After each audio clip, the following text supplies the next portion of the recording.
Inshallah. Salam alaikum a todos, bienvenidos a la primera charla, a la primera presentación de un taller de Madrasa Rabbani 2023. Les agradezco su puntualidad. Es el tercer año que estamos con Madrasa Rabbani y estamos muy contentos. Es un esfuerzo diario que la verdad que nos da muchísimas gratificaciones, lo hacemos con muchísimo amor y con muchas ganas de seguir sumando proyectos. Hoy les queremos contar un taller y darle la bienvenida a uno de los profesores que el año pasado ya habíamos tenido una charla. Es Mansur Peixoto, es una de las referentes, los grandes referentes de la historia del Islam en Latinoamérica. Es uno de los historiadores, la verdad que si bien no es historiador, no tiene título de historiador, la verdad que lo merecería, se lo deberían dar muy pronto. Lo convocan de las universidades, de los canales de radio, lo convocan de otras religiones para hablar sobre Islam, y siempre tiene una mirada muy profunda, muy moderna, muy audaz. A pesar de que tiene 27 años, ha hecho un trabajo, la verdad que muy pocos historiadores lo han logrado de este lado del mundo para presentar nuestro din de un modo muy novedoso, que tiene una narrativa que parece casi de Netflix. Alhamdulillah, bienvenido Mansur, gracias por este domingo estar con nosotros. Hermano Abdulwakil, es un placer estar aquí con vosotros, hablando con mis hermanos de habla hispana en Latinoamérica y también en España, porque es una cosa muy buena cuando nosotros hispanos nos conectamos y hablamos de un asunto tan importante que es la historia del Islam. Entonces, es un placer. Yo voy a agradecerte por la oportunidad de estar acá hablando de esta materia que es algo muy importante en la vida de las personas. Entonces, muchos pueden cuestionar, ¿por qué estudiar la historia del Islam? ¿Por qué estudiar la historia de esta civilización, de esta religión? ¿Es una cosa necesaria solamente para los musulmanes? ¿Es una cosa que es necesaria solamente para los practicantes de la religión musulmana? ¿Es una cosa solamente para personas que quieren ser musulmanas o ser musulmanes, hombres o mujeres? No.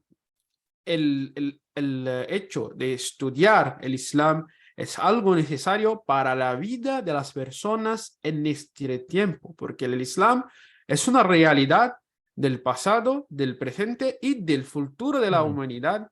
Hasta escritores famosos que hicieron ficción futurística, como Frank Herbert con su novela de suceso Duna, ha hablado del futuro donde las raíces de la civilización están galgadas en el Islam.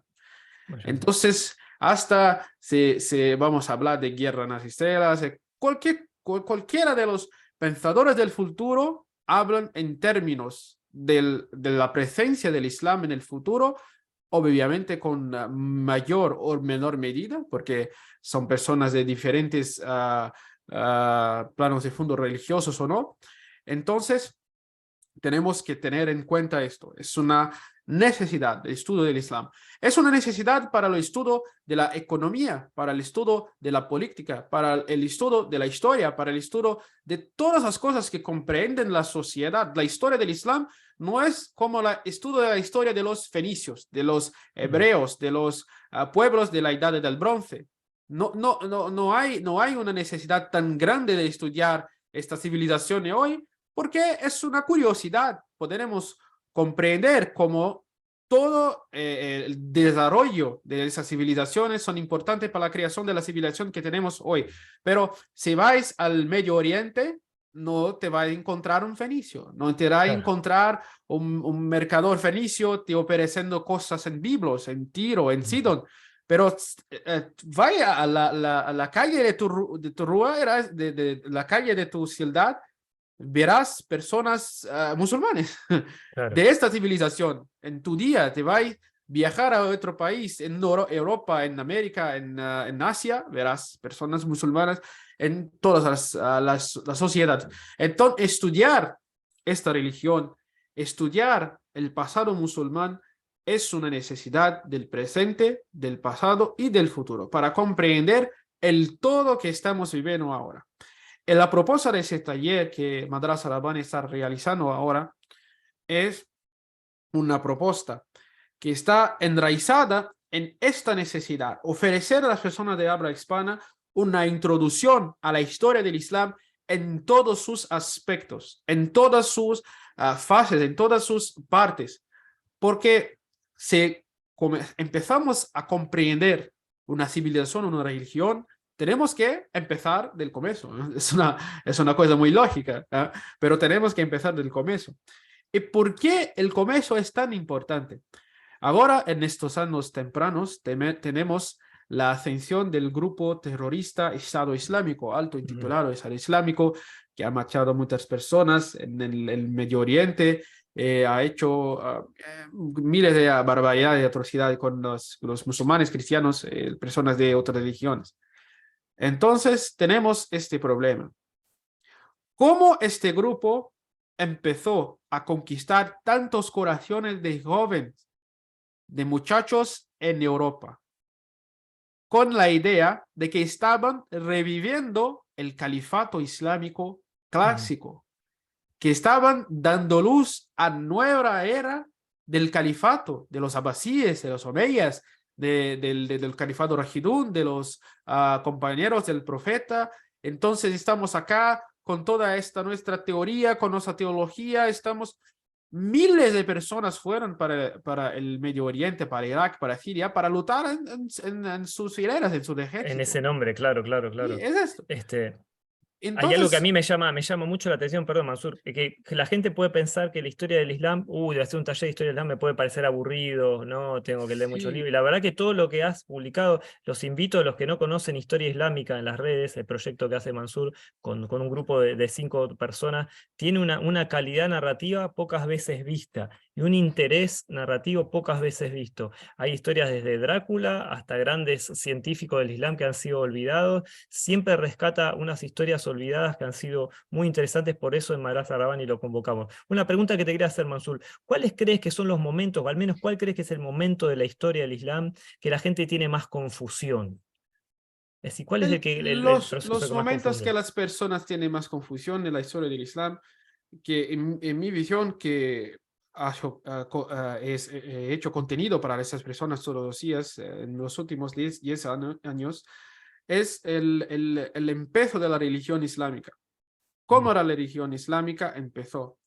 ¿Cómo el proceso de difusión del Islam quedó? Porque tenemos una religión que en su génesis, en la Edad Media, hace una expansión militar, cultural y religiosa del sur de Francia hasta China.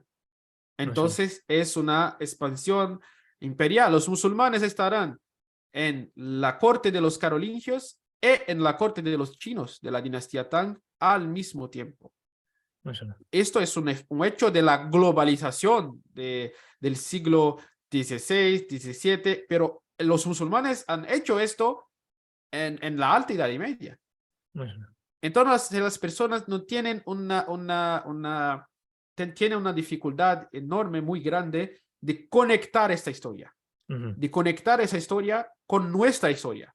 Hablar de los musulmanes como árabes que viven en el desierto de la península arábica, esto es su historia, hicieron una expansión militar, cuando habla de la expansión hasta el occidente. Entonces tenemos la conquista de España, de Al-Ándalus, empezó de la civilización, pero olvidamos todos los desarrollos de esa historia en el Oriente, que fue en aquella época mucho más importante.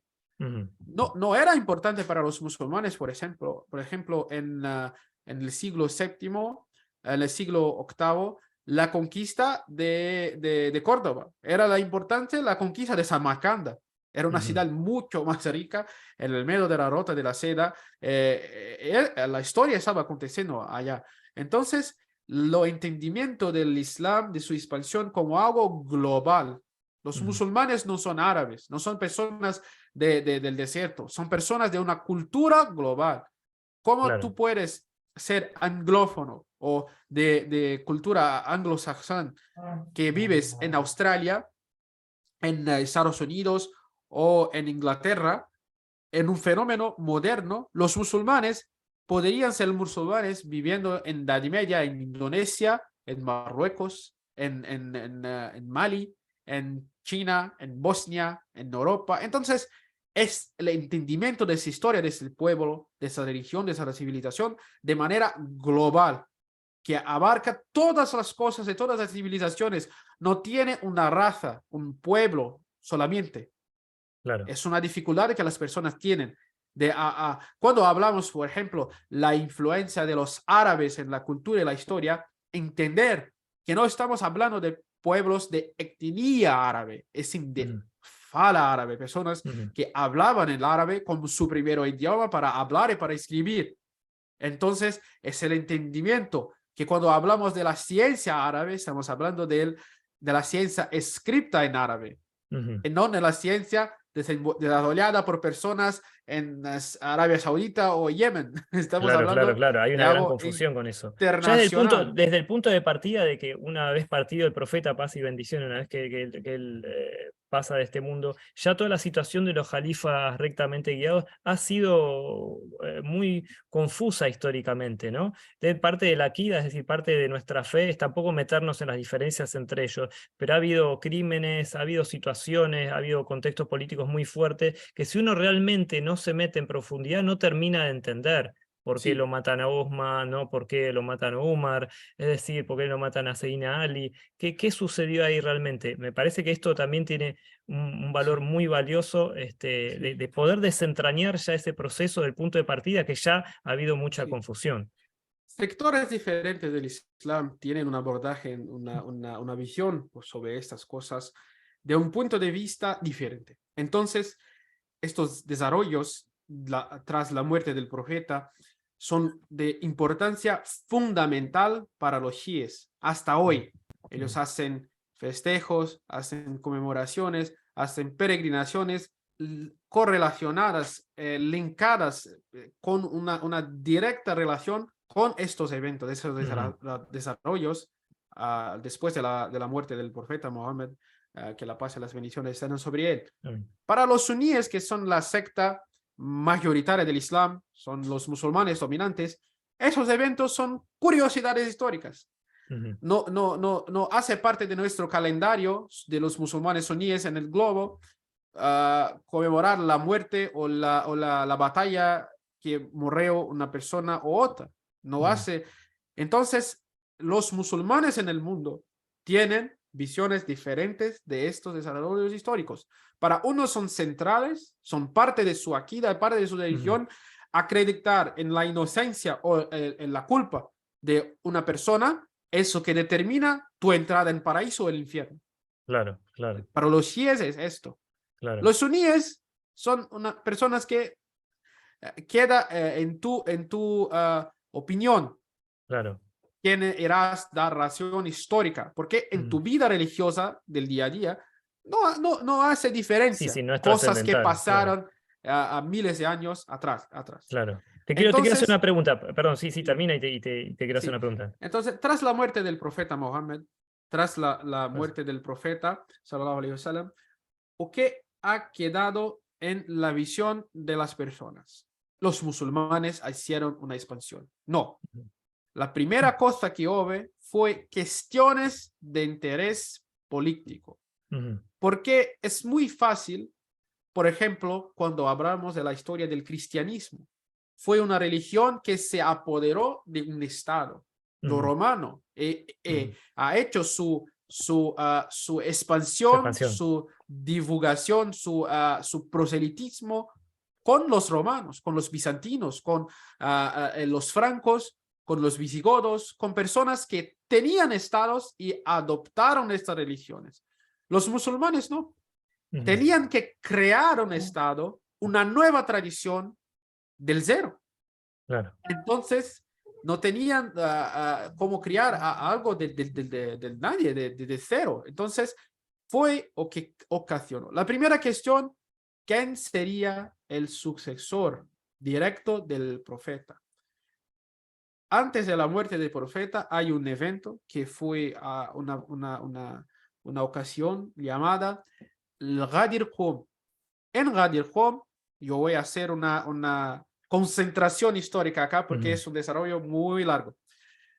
Ali, Imam Ali, uno de los compañeros del profeta, el cuarto califa de los musulmanes suníes, el primero imam de los chiíes, había volvido desde Yemen,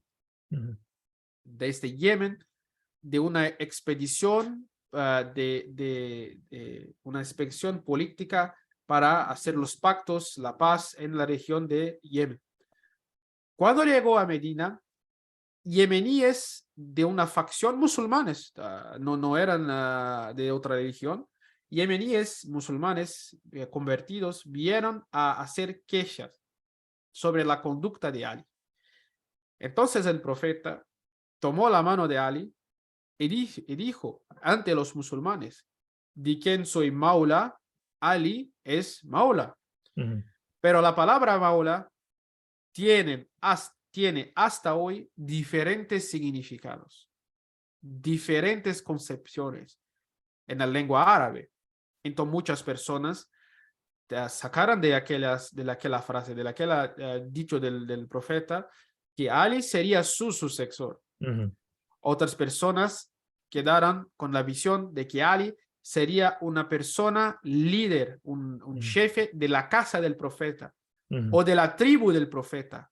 Porque la palabra Maula, hasta si iremos a estudiar la historia del Islam, tiene muchos significados. La palabra Muladi, de los musulmanes conversos de la Hispania, viene de la palabra Maula. Entonces el profeta estaba hablando del converso, Ali es mi converso. No, estaba hablando Maula. Pero Maula es una palabra con muchos significados. Bueno, nosotros nuestro maestro decimos Maulana, muy de Maulana también. Exactamente, Maulana, ¿no? Maulana, es mi Maula, Maulana, mi Maula. Entonces hay muchas diferencias, muchas interpretaciones para una palabra. Entonces, en aquella ocasión, la comunidad musulmana ha empezado una división de interpretación de la autoridad política. Muchos de ellos en aquel momento hablaron del papel de Ali como el sucesor político y religioso del profeta. Esos fueron los chiíes. Shia es una palabra que deriva del árabe Shiat al-Ali, los seguidores, los partidarios de Ali. Un grupo de los musulmanes quedó con la opinión que tampoco la palabra Maula es una cuestión política. El profeta está afirmando la autoridad de Ali sobre su familia en contexto político de la cuestión del Yemen. No es una autoridad sobre toda la comunidad musulmana. Entonces, esto fue una ocasión. Los musulmanes no sacaron espadas, empezaron a pelear, quién es Maula, quién no es Maula. No, esto no aconteció.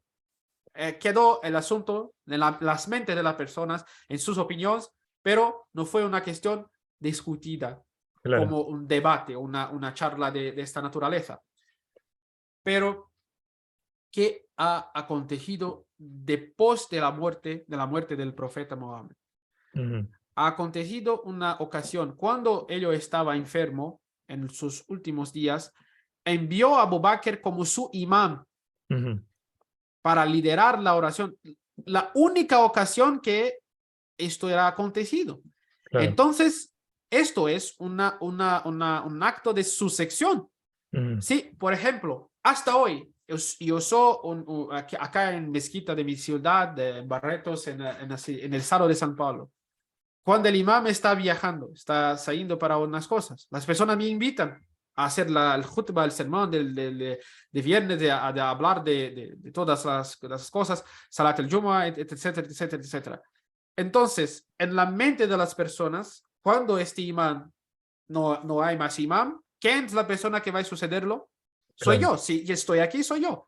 Hasta, por ejemplo, otra persona venir, un imam experto de la Universidad del Azhar. Sí, es muy contundente como ejemplo. Sí, me parece muy contundente, es muy bueno. Muy contundente. Esto se va a hablar en el taller. Exacto, ¿no? Sí. Son dos visiones del Islam.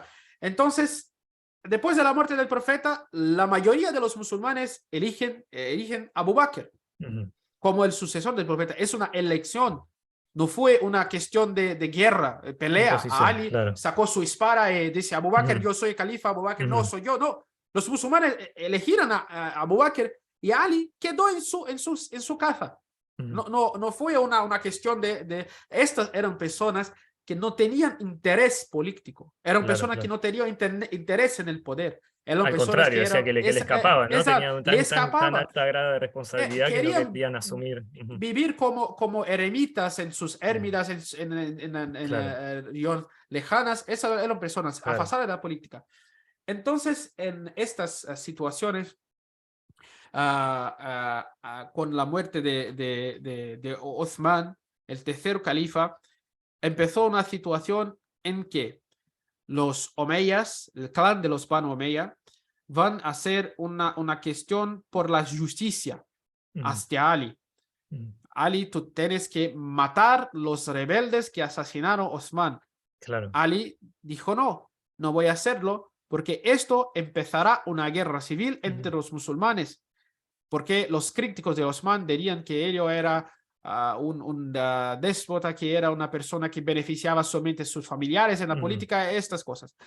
Entonces, solo matar a los críticos de mm. un personaje político es empezar una guerra civil, Claro, pero la guerra civil aconteció de todas las formas. claro, claro. Entonces, un partido de extremistas llamado los Jarijíes empezó su revuelta hacia Ali y lo asesinó. Entonces, asesinaron muchos musulmanes en esta época. Fueron los conversos más lejanos del tiempo del profeta, porque fueron personas que habían adentrado en el Islam en tiempo del califato de Abu Bakr, en las guerras de Rida, las guerras de Mm, apostasía. mm. Entonces, no eran personas con una visión del Islam mucho firme, eran personas Claro. que, por ejemplo, habían luchado en los ejércitos de Musaylima, Mm, una persona que diría que era profeta después del profeta. ujú. Entonces fue una situación muy caótica, muchas personas morirán. Los chiíes han creado su teología con base en esos eventos políticos. Claro, claro. Pero en este tiempo no había una cosa, los musulmanes suníes, no. Mm, Había los chiíes, había los jarijíes y había miles de personas musulmanes que no adentraban en esas cuestiones. Si hay personas mm. peleando en la batalla de Karbala, en que desgraciadamente murió el nieto del profeta Muhammad, Hussein Karamallahu Wajha, fue una tragedia, uno de los eventos tristes de la historia del Islam, del empezar de la historia del Islam. Si tú eres un musulmán viviendo en Kairawan o en una ciudad de Norte África, no afectaba tu vida. Claro, Pero para los chiíes que vivían en esta región, esto fue un evento catastrófico. Esto ujú. crió su teología. Claro, claro. Entonces, es una cosa, el Islam como una religión global, el Islam como una religión de una región, Bien, de una falla geográfica, como claro, el Medio Oriente. claro. Entonces, los chiíes tendrán una visión del Islam galgada en los eventos políticos, en los eventos de la muerte del nieto del profeta. Esta es su visión, que Ali fue usurpado, tiraron su derecho, entonces el mataron. En los suníes, esto, una nación que fue antes de nosotros, no podemos hablar nada, no podemos revivir a Ali y hacer justicia. Claro. Tampoco fuimos nosotros que lo matamos. No Ujú, había suníes en esta época, no ujú, había un partido suní. No, los suníes aceptan al todo. ujú. Ali es una figura central en nuestra religiosidad, en nuestra religión, en nuestras mezquitas, hay el nombre de Ali en las alturas. Totalmente. Se vaya a Turquía, se vaya hasta aquí en Brasil, tiene mezquitas en Latinoamérica con el nombre de Ali. No Mashallah. son mezquitas suníes, no son mezquitas chiíes, son mezquitas suníes. Claro, mashallah. Una cosa que me interesa también en tu taller, digamos, no solamente vas a contar la historia del Islam, que ya es compleja y tiene muchas de este tipo de tensiones históricas, sino que también una de tus propuestas era también contar el legado de científicos musulmanes que han hecho descubrimientos que hoy en día nos beneficiamos y que Occidente de alguna forma anuló o solapó o subestimó y en algunos casos ha puesto a sus propios científicos, ¿no? ¿Es Sí, así? sí. Una cosa que hablo muy en mi página es la historia de la ciencia. Las ciencias, en plural, no una ciencia, las ciencias, física, matemática, todas esas ciencias. ¿Por qué es importante este estudio? La historia que aprendemos en la escuela, que aprendemos en la universidad, habla de una continuación. Los griegos, los romanos, entonces los santos cristianos como San Tomás, como los filósofos de Edad Media. Entonces tenemos la luz eléctrica. Entonces es una línea que empieza en Atenas y queda en Washington. Esta es una historia de broma, no es una cosa factual. Historia no fue construida así. Tenemos decenas de siglos que fueron olvidados de los desarrollos de la ciencia, que benefició a Europa tremendamente. Tremendamente. No fue, los árabes, los musulmanes tuvieron una influencia. No, ellos construyeron la ciencia en Europa y fuera de Europa y la llevaron a Europa. Entonces, los europeos medievales no podrían leer los clásicos griegos, no podrían leer nada de la historia clásica. Primero, porque no tenían una lengua escrita. Cuando la lengua será oficializada, por ejemplo, el castellano, como una lengua oficial de un reino, con reglas, con todas esas cosas. ¿Cuándo? En tiempo de Alfonso el Sabio. Hasta Alfonso el Sabio, ¿cómo esas personas estudiaban la ciencia? ¿Cómo esas personas iban a una librería para leer un libro, para estudiar sobre la física, la matemática? ¿En qué lengua hicieron? ¿En latín? No. ¿Hicieron en hebreo? No. Hicieron en árabe. Hicieron en árabe. En los términos científicos más antiguos en nuestro vocabulario viene del árabe. No viene del latín. Muchas personas hablan, son palabras en latín porque yo vi en el diccionario, pero esas palabras son del latín científico. Por el latín moderno, creado para borrar las palabras árabes que tenía. Pero hasta así tenemos palabras en árabe hasta hoy de la ciencia. Fue un movimiento no accidental de borrar el pasado musulmán de la ciencia islámica en el desarrollo de la ciencia en Occidente. Ahora, alhamdulillah, hay un esfuerzo para recuperar estos inventos. Por ejemplo, muchas personas creen que fue un romano que creó es crecido el nombre en español. Un minuto. Just un minuto.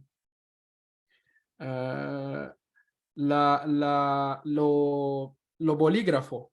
Lo bolígrafo de escribir. Muchas personas han hablado que el bolígrafo de escribir fue una invención de un romano, de una persona de Romania. ¿Cómo si esto está inventado en los tratados de los califas fatimí? ¿Cómo puedes hablar de un bolígrafo que hay tinta dentro de ello, que fue una inversión europea moderna? No. Estamos en Egipto, fatimí. Los califas querían una forma de escribir que no les manchase la ropa. Entonces, ¿qué ha creado? Esto bolígrafo. Claro. Y esto no es mi palabra, no es la palabra de una persona del Egipto, no. Tenemos las fuentes medievales escritas en árabe de estos tiempos hasta hoy. Entonces, es una cosa solamente, una cosa. No estamos hablando del todo. Entonces, tenemos el desarrollo de la física, de la matemática. ¿Por qué las personas dicen, no, la matemática empezó en India? Sí, es un hecho, empezó en India. Pero los europeos del siglo X viajaron a la India para absorber la matemática. No, lo hicieron en árabe. Es una adaptación de esta matemática indiana hasta el árabe por matemáticos musulmanes que adoptaron conceptos traídos del Oriente y lo hicieron mucho más avanzados en su propio mundo. Entonces no fue una cosa que vino de India hasta Europa, no. Vino de India hasta el mundo musulmán. Los musulmanes hicieron su pastel, hicieron sus adiciones, pusieron sus temperos e enviaron a Europa. Esto es la historia de la ciencia. Entonces, si no tienes mundo islámico para preservar la ciencia en estos tiempos. Yo no puedo hacer futurismos, pero ¿cómo tenía vivido la humanidad? Porque en los siglos VII, cuando los musulmanes harán su expansión política, ¿cuál era la situación de la ciencia en el mundo? Tiene un libro que me gusta mucho llamado Guerras Santas, ¿ya? Holy Wars in English, en inglés, de lo autor Philip Jenkins. Él habla de una situación. Los bizantinos, en sus polémicas, en sus guerras religiosas, estaban a destruir las bibliotecas, estaban a matar los científicos como herejes en estos tiempos. Miles y miles de personas, científicos han huido, cristianos, han huido por ser herejes, por no ser del credo calcedoniano, tenía una visión diferente de Jesús y su papel como Dios o como profeta o cualquier cosa así. Han huido del imperio bizantino hasta el imperio persa sasánida. El imperio persa sasánida empezaron en la creación de las grandes bibliotecas, como la biblioteca de Gundis Shapur. Fue el embrión, el huevo de la ciencia islámica antes de que esta empezase. Entonces, los científicos del imperio bizantino han huido hasta el oriente sasani, hasta el oriente persa. Pero, ¿qué queda en las tierras bizantinas? Destrucción. Claro. ¿La biblioteca de Alejandría fue destruida por musulmanes? No. Los cristianos invadieron el Serapeo de Alejandría y ponieron fuego en ello. Por sus ideas de paganismo. Esto es historia. Toda esa destrucción de la ciencia en el imperio bizantino. ¿Por qué? Las personas, lo cristianismo era una religión mala por esto. No, no es esto que estoy queriendo decir. En aquel momento, las personas tienen una creencia que el mundo iría a findarse. Entonces, ¿qué es más importante? ¿El desarrollo de conceptos clásicos de Grecia o tu futuro en la espiritualidad? Claro. El paraíso o infierno. Esta es una mentalidad que tenían las personas de aquella época. No es como hoy. Hoy pensamos en el futuro, en ir hasta la luna, hasta... En aquellos tiempos no tenían este concepto en la humanidad. Las personas querían, su preocupación más básica era cómo y para dónde irían tras su muerte. Claro. Entonces, Aristóteles no te llevaría al paraíso. Claro, Jesús lo haría. Claro. Entonces, destruir estos conceptos griegos de filosofía que creaban herejías entre los cristianos era muy importante para el emperador bizantino, para los curas, para todas esas personas. Yo no estoy diciendo más una vez que el cristianismo era una religión mala por estos hechos. No, era la mentalidad de las personas de la época, la destrucción. Tras mucho tiempo, la iglesia irá a crear los centros del estudio. Esto es un hecho también. Entonces, la iglesia es una institución ambivalente. La iglesia es una institución ambivalente para la destrucción de la ciencia, el desarrollo de la ciencia. Pero cuando esas cuestiones estaban ocurriendo, la destrucción, la muerte, en el imperio bizantino las personas estaban atacando la ciencia, en los persas sasánides estaban también colectando esa ciencia, desarrollando esa ciencia a la expansión del Islam. Entonces, quedan estos problemas.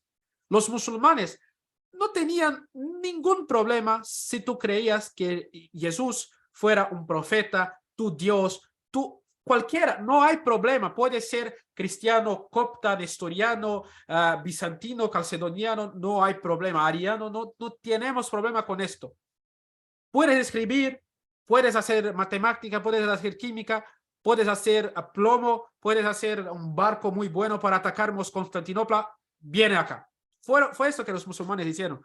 No tenían cuestiones doctrinales complejas para dividir las personas. Esto es algo que irá a acontecer en la historia del Islam, pero en el futuro. En estos tiempos, los musulmanes tenían una cabeza muy pragmática. Tienes como beneficiar nuestra civilización, tienes como traer libros de China, desde de India, desde Oriente, o los libros de los griegos. Queremos esto. Una de las situaciones que muy, muy impresionante, una vez el califa de los abasíes, Al-Mamun, ha hecho una guerra contra el imperio bizantino. Derrotó el emperador de Constantinopla. Entonces el emperador dijo a ellos que voy a enviarte como tributo, pues yo soy tu vasallo ahora, tú eres mi señor. Claro. Que dijo, envíame tus libros griegos antiguos que no hay destruido. Mashallah. Entonces esto era la mentalidad de esta época. Bueno, la imagen de la Biblioteca Alejandría, la destrucción atribuida a los musulmanes, todo un símbolo, ¿no? de lo que nos quieren atribuir. Lo que te quería preguntar es lo siguiente, Mansur, ¿tú sientes que existe un rasgo distintivo dentro de la historia del Islam, a diferencia de la historia de los judíos o de los cristianos? Tal vez me pregunto, puede ser la rápida expansión, es decir, ¿hay algo que dentro de la historia del Islam es propia del Islam y no se dio en las otras grandes religiones monoteístas? Los judíos tenían su propia historia de científicos. Los judíos tenían en su propia época. Los judíos fueron un pueblo, y hasta hoy son un pueblo muy inteligente, son un pueblo muy sabio en muchas de las ciencias. Pero los judíos nunca han hecho una expansión global, política global. Los musulmanes y cristianos sí lo hicieron. Pero en su primera expansión global, los musulmanes tenían una mentalidad doctrinal formada, los cristianos no. Entonces, todo lo que acontecía quedaban las personas con miedo. Toda nueva idea creaba miedo, porque podría el desarrollo de una nueva herejía. Claro, Y fueron muchas. Las personas hablan, por ejemplo, del protestantismo, que creó muchas iglesias diferentes, evangélicas en la historia del cristianismo. Pero esto no es novedad. Antes del surgimiento del Islam, el Mediterráneo tenía decenas de iglesias diferentes, herejías, personas que creían en una teología, una cristología más lejana de la filosofía griega o más cercano de la filosofía. Entonces, tenía muchas. Entonces, este miedo de la creación de nuevas iglesias fue algo que limitó por mucho tiempo el desarrollo científico de los musulmanes, de los cristianos. Entonces, en el futuro, la visión de que los musulmanes tenían todo va a limitar también la visión de los musulmanes. Por ejemplo, en el siglo XVII, los europeos vienen con sus nuevas invenciones, con sus nuevas creaciones, hasta el Oriente Otomano, del Imperio Otomano. Los otomanos miran para todo aquello y no nos tiene importancia. Tenemos el todo. Entonces, el miedo destruyó la ciencia por mucho tiempo en el mundo cristiano. En la arrogancia destruyó la ciencia en su desarrollo en el mundo musulmán. Fue una arrogancia. Tenemos todo el territorio, una potencia militar, no necesitamos de estas cosas de europeos, de estos relojes, de estas máquinas, no tenemos necesidad de esto, tenemos la religión correcta, somos poderosos, tenemos un imperio que va de Europa hasta el norte de África, no tenemos necesidad de nada de esto. Un siglo más tarde, no tenemos más imperio otomano. Claro. Entonces, fueron civilizaciones que venían la técnica, la ciencia con miradas diferentes. Pero tenemos estos resquicios de estos problemas que quedaron en el discurso religioso de esas dos comunidades, de esas dos comunidades hasta hoy. Por ejemplo, cuando los científicos crean cosas de embrión humano, inseminación artificial, esas cosas, la iglesia queda loca. No puedes hacer esto, es una violación de espiritual, etcétera, etcétera, etcétera. El Islam, vamos a verlo en una cuestión de jurisprudencia, de fiqh. Si el huevo viene de la madre y el esperma viene del padre, no hay problema de hacer una profeta. No hay pecado, no hay. Entonces, hasta hoy son formas diferentes de ver la realidad de la ciencia que queda en estas dos comunidades. Pero, el propio Corán, no, perdón, el propio Corán, entre paréntesis, el propio sí, Corán es una afirmación de muchos hechos científicos que no se sí, sabían hasta entonces, ¿no? sí, No así sí, la Biblia, ¿no? Que la Biblia sí, tenía muchos episodios que la ciencia lo ha sí, sacudido, ¿no? Y lo ha puesto sí, en jaque. sí, sí, eso es un hecho. Las personas necesitan ver que los cristianos también tenían grandes científicos, los musulmanes tampoco también tenían muchos más, pero ¿qué quedó en la visión de esas dos comunidades en la ciencia? Un miedo y arrogancia. El pecado del cristianismo fue el miedo. De los musulmanes, la arrogancia hasta la Claro, ciencia. claro. Pero ambas las comunidades tuvieron un desarrollo. Más, hasta hoy, la civilización que ha dominado el mundo es la civilización del iluminismo. Entonces, solamente estudiamos a Isaac Newton, Kepler, Leonardo da Vinci, personas del mundo renacentista y iluminista. La iglesia también ha sufrido la misma cosa que nos sufrimos. No estudian los científicos de la iglesia, que tenía muchos en la Edad Media. No estudian científicos musulmanes y no estudian científicos cristianos, verdaderamente cristianos, personas que eran religiosos, curas que estudiaban la ciencia. Entonces, esas dos cosas fueron borradas de la historia porque intentaban crear en la mente de las personas la idea de que religión y ciencia son cosas separadas. Claro. Pero hasta el siglo XVIII, toda la ciencia humana fue desenvolvida por religiosos. No tiene una única persona que era un científico muy avanzado y diría, yo soy un ateo. Claro. Yo soy un ateo, Dios no existe, la ciencia ha probado que Dios es una... No, las personas no harían esto, pero esta visión de la ciencia completamente separada de la religión era una visión moderna. En Claro. Oriente, ¿quién fueron las personas que desarrollaron la ciencia? Los brahmanes hindús. Las personas de la religión hindú fueron los grandes desarrolladores de la matemática, porque la ciencia crea en la persona la necesidad de comprender la naturaleza. Es una necesidad religiosa, no es una necesidad porque quieres crear un teléfono para hablar con tu amigo que no. De comprender la naturaleza es un hecho de religión, es un hecho de fe.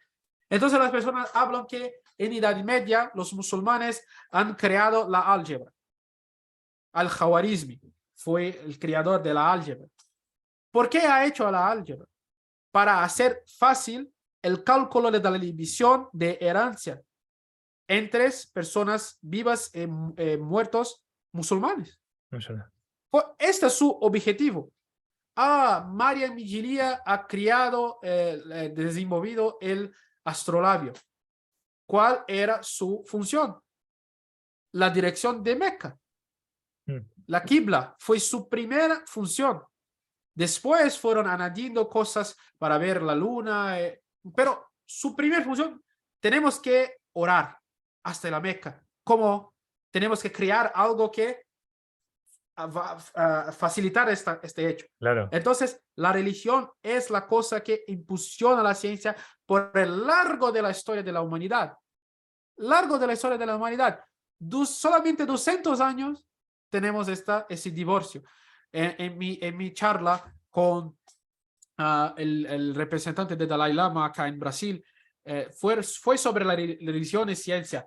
He hablado con ellos que somos hijos de un casal que ha hecho divorcio. Tenemos que juntar papá y mamá más una vez, religión y ciencia, en nuestra vida, de una comprensión histórica, de una comprensión del pasado y del presente. Mashallah. Bueno, dentro de las historias así profundas y complejas y determinantes de Islam, también me gusta que a veces te cuentas anécdotas e historias muy populares, como por ejemplo la de Drácula, que antes fuera de cámara me la estabas contando, que son leyendas instaladas, que tienen un piso de realidad, que también fueron adulteradas de algún modo, ¿no? Donde se hablaba de Drácula como un guerrero que combatía a los otomanos. ¿Qué nos puedes contar de esto y ya para cerrar? Sí, iremos a hablar en nuestro taller sobre muchas fases de la historia del Islam. Una de ellas es la expansión otomana. Entonces, los otomanos eran un imperio. No hay duda que era un imperio. Y con un imperio ven las cosas buenas y las cosas malas de un imperio. La expansión militar, la matanza de personas en algunas ocasiones. Había los hechos. No era un imperio como los europeos lo fueron en escala de destrucción, de opresión de los pueblos, pero fue un imperio. Pero el nacionalismo de los países que se crearon después del Imperio Otomano han elegido figuras para su mitología. Figuras que fueron personas que luchaban por la independencia de su pueblo contra los turcos, los malos otomanes. Esto es un tropo muy común en la historia de los países del Balcanes, de la Europa como un todo. Pero no es una visión correcta. Eligieron recientemente el Drácula, el conde Vlad Tepes III, como el gran señor de la resistencia claro. cristiana hacia los otomanos. Pero no fue así. Ni las personas que vivían con él lo veían como un héroe, como un resistente. ¿Él no Fue un luchó con los caudillo. otomanos? ¿No luchó con los otomanos? Luchó con los otomanos, pero lo hecho más alianzas que luchó con los otomanos. Y cuando luchaba con los otomanos, no hacía en el campo de batalla como un héroe. No, a la noche, cuando los otomanos estaban durmiendo, entraba en su acampamento y mataba a las personas durmiendo y huía hasta su castillo. No era una persona que luchaba. Era una persona que invitó la ayuda de los otomanos muchas veces. ¿Por qué? La casa de Basarab, que era la casa de Drácula, era una casa de muchos hijos bastardos. No tenía una linaje directa del primero hijo, el príncipe es el infante, entonces el infante es el heredero del rey. No, tenía muchos hijos bastardos. Los otomanos tenían una forma muy cruel de quedar esos problemas. Mataban todos los hijos que no quedaban sultanes. Pero los Basarab no. Entonces, el Imperio Otomano, la guerra de sucesión terminaba en el palacio. En Transilvania, en Valaquia, huía hacia todo el país. Entonces, miles de personas morían. En el Imperio Otomano, 10 príncipes podrían morir en una noche. En la Valaquia, en Europa como un todo, decenas de millares de personas morían en guerras de sucesión.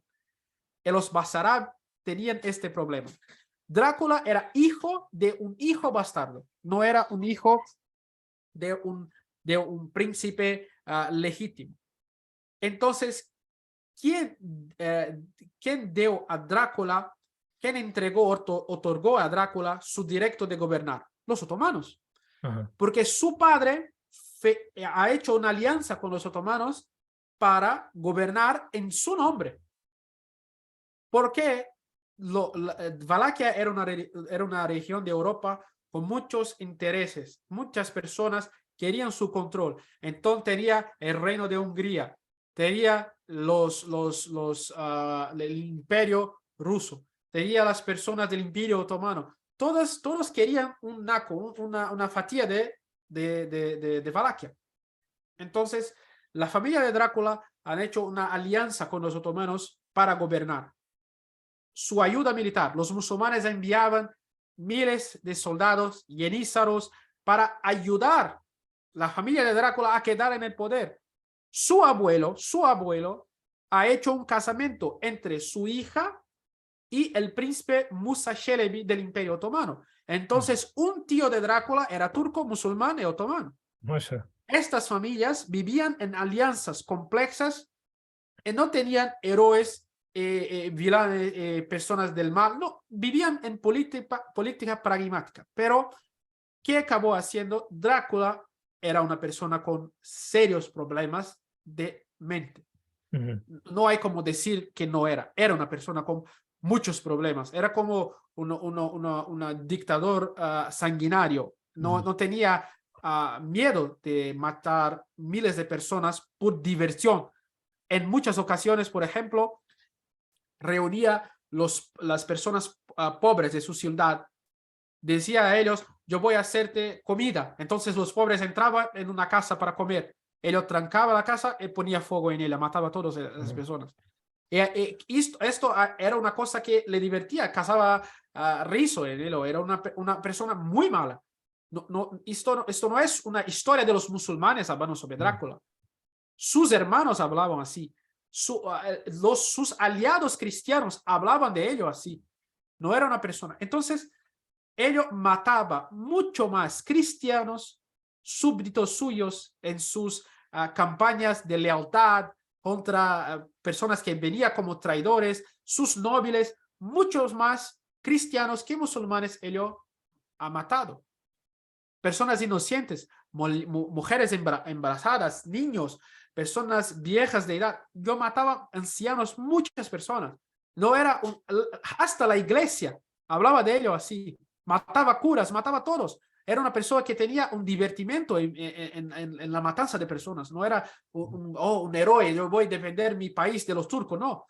Cuando estaba debilitado en alianza con Hungría, invitaba a los turcos. Cuando los turcos le dijeran, ahora es hora de pagarme la ayuda, invitaba a los húngaros y combatía a los turcos. Esto ha hecho en toda su vida. Pero en el final, los turcos lo mataron. Las personas, un héroe contra la invasión otomana, no, quedó muerto. Su cabeza fue enviada hasta Estambul. El sultán Mehmet el Conquistador, el segundo, recibió su cabeza y que fundó la guerra y su país quedó en manos otomanas hacia la modernidad. Entonces no fue un héroe que combatió, no, fue un caudillo militar con una visión de mundo muy pragmática, era ortodoxo, de la iglesia ortodoxa griega. Entonces, cuando quería ayuda de los cristianos de Europa católica, batizábase católico. Así, no era una persona era casi que tenía, un político moderno, parecía. moderno, es un político político moderno moderno, latinoamericano. exacto. Latinoamericano, no tenía religión, no tenía esta visión, estoy defendiendo la cristiandad, no. Mudaba de religión como mudaba de ropa. Su hermano quedó musulmán, Radu. Entonces los otomanos mataban a Drácula para poner Radu en el gobierno, porque los turcos tenían una cosa, no se destruía la estructura política de la religión conquistada. Quedaba la estructura, pero la élite convertíase al Islam. No el pueblo. El pueblo queda cristiano hasta hoy. Los musulmanes, los otomanos, dominaron la Europa central y los Balcanes por siglos. Y las personas, la parte del mundo más cristiana ahora del mundo son territorios otomanos. No son Francia, España, Inglaterra, no, son religión del mundo que el cristianismo está muriendo, está a morir. Pero en las regiones del mundo del Imperio Otomano, la religión queda fuerte, porque los otomanos no tenían una visión de convertir sus súbditos hasta su religión, solamente las élites. Si el príncipe que gobernaba en su nombre fuera musulmán, 90% de la población podría quedar cristiana. La población de la capital del Imperio Otomano en el siglo XIX era mayoritariamente cristiana, no eran musulmanes. Eran griegos, eran armenios, eran personas de muchas religiones. Los musulmanes quedaban muchas veces en la historia del Imperio Otomano como una minoría. Claro. Es un hecho histórico. Yo estoy a leer este libro de Mark David Baer, Los Otomanos. Es un libro, está en portugués, pero es un libro muy bueno de la historia del Imperio Otomano. Creo que hay en español también, que habla de esto. Los otomanos crearon una civilización en que la religión no importaba tanto. Su guerra religiosa era contra los chiíes del Irán safávida. La guerra de religión con los otomanos era contra los chiismo, porque era una amenaza hacia su supremacía en el Oriente. Pero los cristianos vivían en el Imperio Otomano libres. Las personas hablan, por ejemplo, en la película Drácula Untold, de los años recientes, que Drácula han hecho su rebelión porque quería salvar a su hijo de enviarlo como yenízaro al Imperio Otomano. Pero Drácula fue un yenízaro. las personas de su familia fueran yenízaros, ¿cuántos chicos o niños cristianos tenían que enviar al Imperio Otomano? 500 de una población muy larga que quedaba intocada. En este mismo tiempo, España hacía mucho peor con los hijos de los moriscos de los judíos. No quedaban niños en casas de judíos o moriscos. No quedaban niños. Todos querían ser bautizados e enviados como esclavos hasta casas de cristianos. Los otomanos sacaban, es un hecho de crueldad, sacaban los niños de algunas familias cristianas hasta su palacio para hacer que ellos gobernasen su imperio. ¿Cuántos moriscos gobernaban el imperio español? Ningún. ¿Cuántos judíos gobernaban el imperio español? Ningún. ¿Cuántos cristianos y niños de familias cristianas gobernaban el imperio otomano? Todos. No había un niño, una persona en posición de poder que no venía de una familia cristiana. En algunas ocasiones, como en el reinado de Selim II del Imperio Otomano, el gran visir era musulmán, pero su hermano era el obispo serbio de los cristianos. Entonces, la iglesia recibía donaciones del gran visir, porque ello era de familia cristiana, sus padres eran cristianos. Claro. Entonces enviaba dinero para la iglesia, construía puentes para facilitar que las personas fueran a rezar en la iglesia. Esta era la mentalidad de los otomanos. Entonces, ¿cuántas piezas que nos faltan al rompecabezas de nuestra historia, ¿no? Por eso me parece vital este taller tuyo, Alhamdulillah. No te quiero detener más tiempo porque sé que ahora viene el iftar para ti, Mansur. Te quiero simplemente una última cosa, si quieres dejar un mensaje a los alumnos, a la gente que duda en hacer tu taller o no, antes de cerrar, sería bienvenido. Sí. Para todas las personas que quieren aprender a la historia del Islam, esta es una gran oportunidad. ¿Por qué? Yo no voy a hablar de forma, ¿cómo puedo hacer? ¿Cómo puedo hablar? De forma, detalles de minucias. No. Vais a aprender la historia del Islam de una forma de curiosidades, de cosas que te harán gustar de la historia. Verás la historia en tu vida. Curiosidad. Verás filmes, películas de la historia del Islam, como he hablado del Drácula. Verás que es una historia que tú sabes cómo aconteció, que tú sabes cómo quedó, como la historia oficial de los pesquisadores, de los investigadores históricos modernos han hablado de esto, de estas cosas. Entonces es una historia muy interesante, de personajes muy interesantes, que si tú no fueras musulmán, es interesante hasta para tú, porque es una historia de tus ancestros. Entonces es una cosa muy interesante hablar de esto. No quedaremos solamente en batallas políticas, no. Hablaremos de ciencia, de literatura, de los conceptos filosóficos. Yo voy a poner slides con muchas informaciones que enviaré a los alumnos, a las personas que quieran aprofundar. Yo enviaré también títulos de libros que hablan de esto en español o en otras lenguas, inglés, de mucho más cosas de la historia del Islam ahora que español, desgraciadamente, pero hace a las personas estudiar la historia del Islam desde un punto de vista honesto, desde un punto de vista profundo, desde un punto de vista que ha hecho la historia del Islam interesante.